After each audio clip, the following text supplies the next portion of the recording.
Hello ladies and gentlemen, my name is Rooster Cogburn, bringing you your daily gaming review. Today we have Need for Speed Undercover, which is obviously part of the very successful series known as NFS. I respect that this game came out in 2008 and is pretty old, and not a lot of people want to see a review of a game that came out 4 years ago and isn't and was never very popular. Well, that's what I do. Nonetheless, let's get to it. Now, Need for Speed is a very successful racing arcade series. It's been undertaken by the many developing divisions of EA.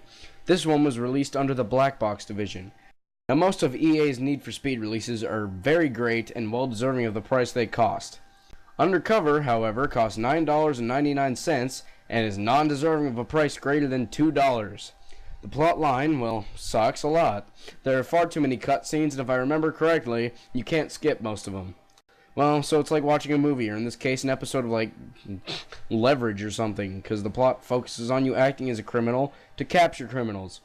The campaign takes about 2.5 hours, not including the cutscenes. The only thing this game has had going for it is the graphics. The graphics are amazing for a racing game released 4 years ago. They intrigue me to this very moment, and every time I play the game. The races are adequate, or decent rather. There are a few cars to choose from and unlock, with more or less different characteristics. On a more broad basis, what was I thinking? I don't even know you can get more broad. I haven't gone really far in depth on it, but that's the thing with Need for Speed. Most people know what it is and know the base of it, so there's not a lot of breathing room to go that far in depth. Overall, I gave it a 4 out of 10. Some might say that's a little harsh considering how enthusiastic I was about the graphics.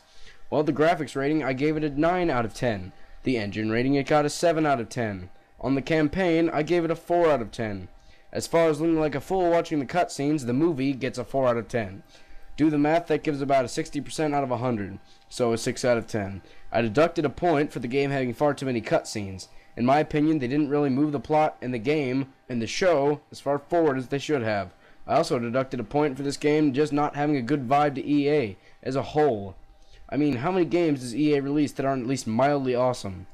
Well, folks, that's all I have to discuss about this game. The biggest point I could try to get across is this. Unless it goes on sale for less than $2 or $3, it's not really worth it. That's all I have for you today at this time. Please stay tuned for more reviews to come.